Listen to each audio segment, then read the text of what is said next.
오늘 이 말씀은 모세가 하나님의 말씀을 대언해서 온 이스라엘 회중에게 전하기 위한 그러한 말씀인데요. 먼저 모세가 하나님의 말씀을 전하기 위해서 어떻게 했느냐? 이스라엘 백성들을, 온 회중들을 다 모았습니다. 그리고 하나님의 말씀을 전달하는데 그 내용은 다름 아닌 성막과 관련된 내용입니다. 모세는 성막과 관련된 그 하나님의 말씀을 전달하기 전에 먼저 언급하고 있는 말씀이 있는데요.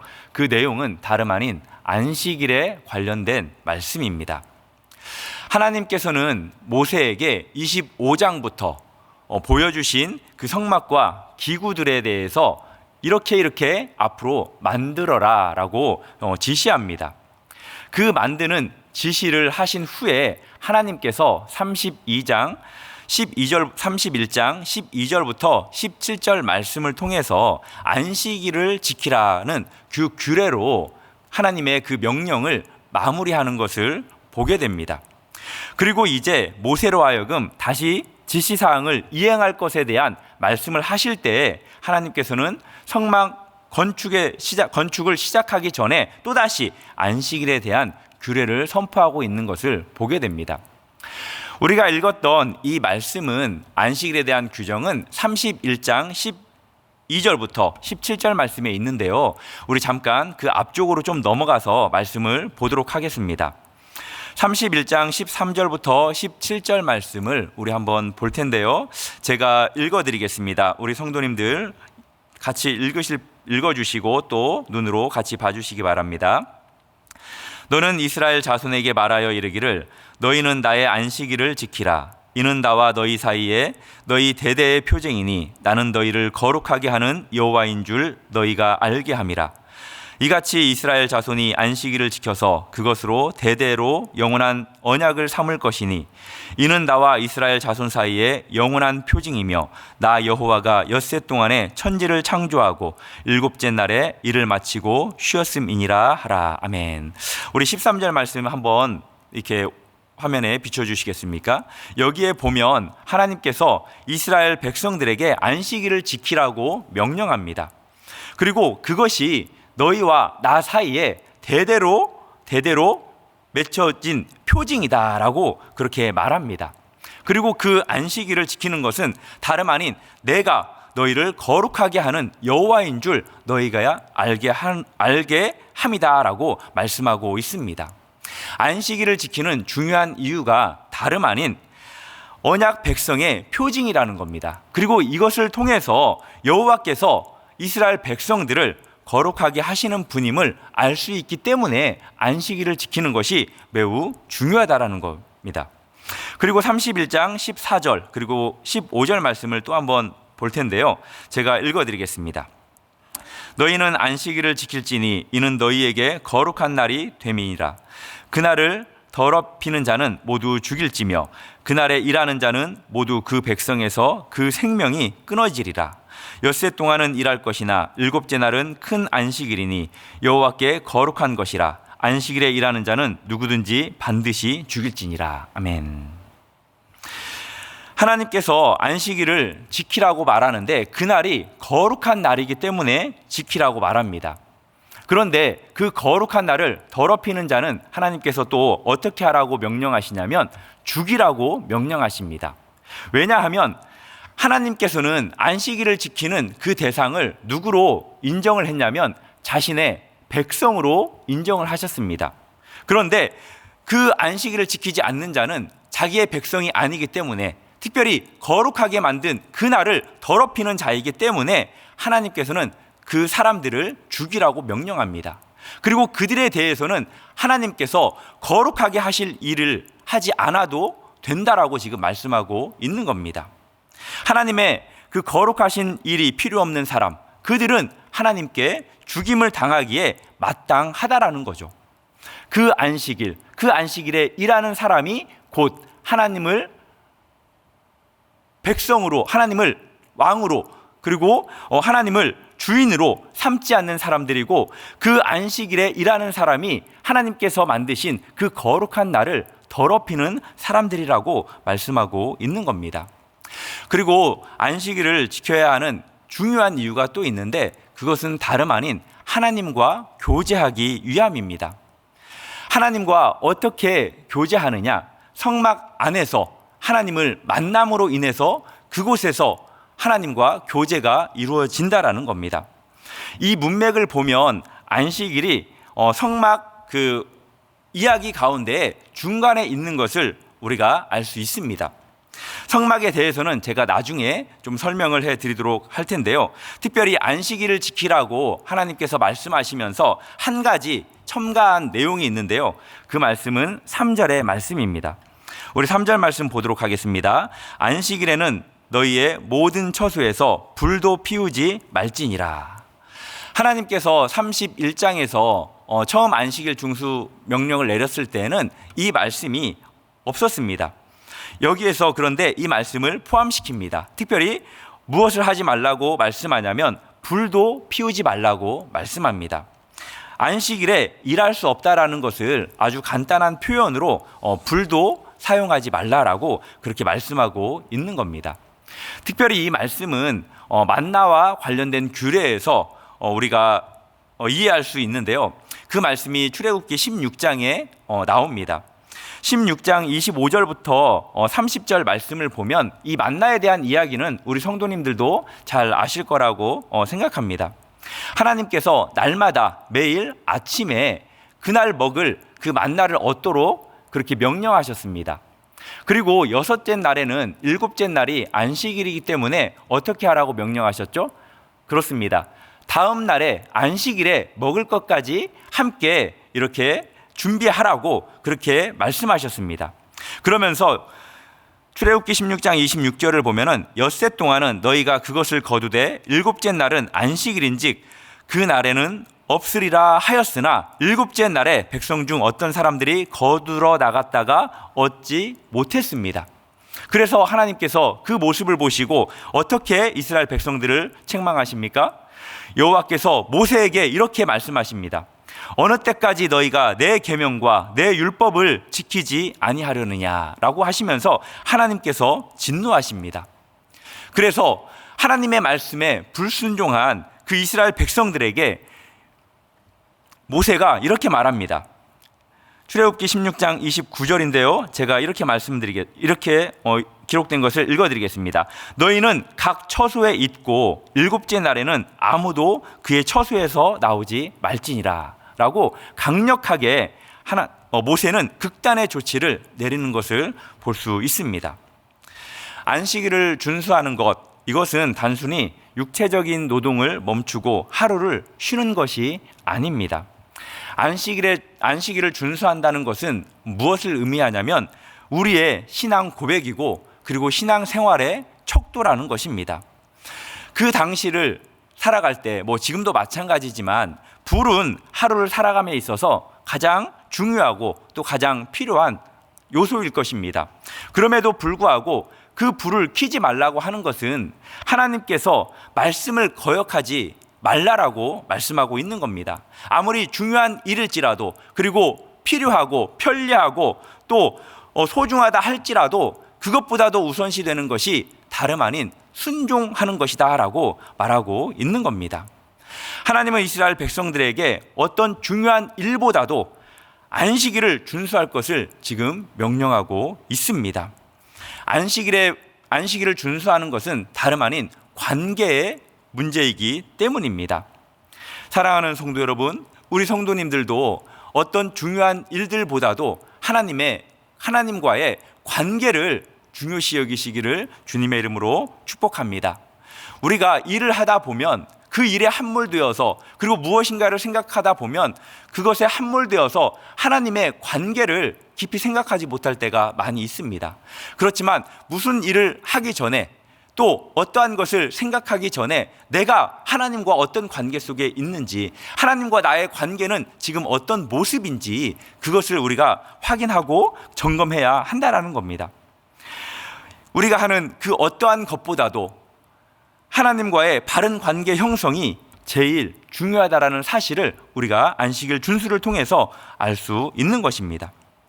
그리고 두 번째, 모세가 백성들에게 안식일에 대한 규례를 선포한 다음에 성막과 각종 기구들을 만드는 데 필요한 재료들에 대해서 이제 헌납할 것을 요청합니다. 이 말씀은 출애굽기 25장에 이 내용들이 동일하게 기록이 되어 있는데요. 하나님께서 왜 이렇게 구체적인 내용들을 백성들에게 요구하고 또 지시하는 걸까요? 그것은 다름 아닌 하나님께서는 당신의 뜻을 이루는 일에 있어서 백성들의 동역과 순종을 기뻐하기 때문입니다.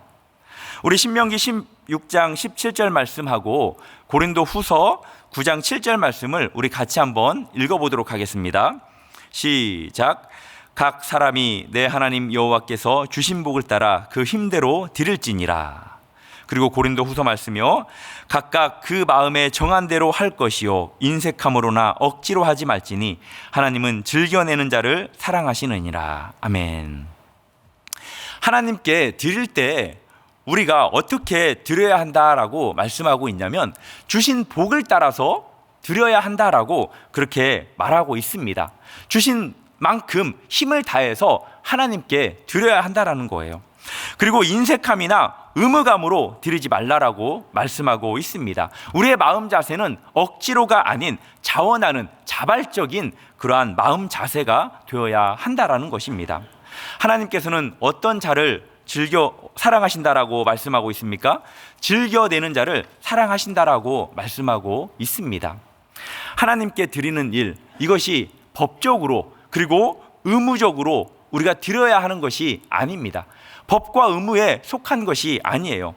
하나님께 드리는 것은 우리에게 무엇이냐면 바로 특권이고 바로 즐거움이라는 것입니다.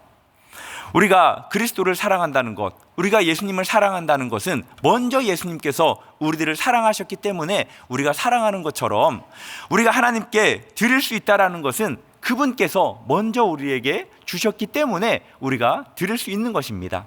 성경에 어떻게 기록되어 있습니까? 세상의 모든 것들이 주께로 왔고 또 우리는 주께로 돌려드려야 된다라고 말씀하고 있지 않습니까? 사랑하는 성도 여러분, 하나님께 드릴 때 인색함이나 억지로가 아닌 즐기면서 그리고 자원하는 마음으로 드리시기를 주님의 이름으로 축복합니다.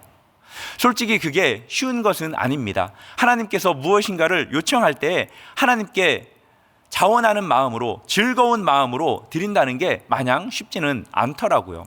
저도 그런 마음이 들 때가 참 많이 있음을 고백합니다. 그런데 얼마 전의 일입니다.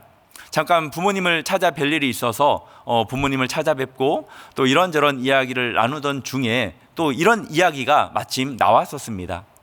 그러면서 너무나도 제가 존경하는 분인 우리 어머니께서 그런 말씀을 하시더라고요. 아들아, 나는 하나님께 드리는 게 너무 좋다. 왜 이렇게 좋은지 모르겠다. 하나님께 드릴 수만 있으면 뭐든 드리고 싶다라고 그렇게 말씀을 하시더라고요. 그 말씀에 목사인 제가 오히려 너무나도 부끄러웠습니다. 연로하신 그리고 주님 만날 날이 얼마 남지 않은 그리고 힘들게 삶을 살아왔기 때문에 누리고 싶고 또 누려도 충분한 사람이라고 생각하는데 자신이 있는 것을 더 하나님께 드렸으면 좋겠다. 드릴 게 없어서 나는 오히려 마음이 안타깝다라고 말씀하시는 그 어머님의 그 이야기를 통해서 많이 깨달았습니다. 그 마음을 우리 하나님께서 얼마나 기뻐하실까라는 생각도 했습니다. 우리 성도님들 가운데 그렇게 드리는 분들이 너무나도 많이 있음을 봅니다. 사랑하는 성도 여러분, 그래도 하나님께 드리는 게 부담스럽다, 아직도 나의 것을 하나님께 드리는 게 어렵다라고 생각하시는 분은 하나님의 그 사랑과 하나님의 은혜를 깊이 생각해 보시면 좋겠습니다. 하나님께서 보여주신 그 하나밖에 없는 아들을 나에게 주시기까지 사랑하신 그 사랑, 그리고 죽을 수밖에 없는, 아니 죽었던 나를 생명 주셔서 하나님의 자녀 삼아 주시고 백성 만들어 주시고 하나님과 교제케 해주신 그 하나님의 은혜를 생각한다면 우리가 하나님께 드릴 수 있다라고 생각합니다. 우리의 마음을 감동시킬 수 있는 것은 그 누구의 말과 조언이 아니라 하나님의 사랑과 은혜라고 생각합니다. 모세는 성막과 이제 그 기구들을 만드는 필요한 것들을 요청한 이후에 이제 기술자들을 구하고 만들라고 명령하는 것을 보게 됩니다. 성막에 대한 이야기인데요. 성막은 어떤 곳입니까? 성막은 하나님의 임재를 상징하는, 하나님께서 임재하시는 곳이 바로 성막입니다. 히브리어로는 샤칸이라고 불리는데요. 장막을 치다, 거하다라는 의미를 가지고 있습니다. 성막은 그래서 매우 중요합니다. 하나님께서 당신들의 백성들 가운데 장막을 치시고 함께 거한다라는 사실을 어떻게 하나님께서 증명하셨죠? 아들 예수 그리스도를 주심으로 증명하셨습니다. 마태복음 1장 23절에 이렇게 기록되어 있습니다. 보라, 처녀가 잉태하여 아들을 낳을 것이요 그의 이름은 임마누엘이라 하리라 하셨으니 이를 번역한즉 하나님이 우리와 함께 계시다 함이라. 아멘.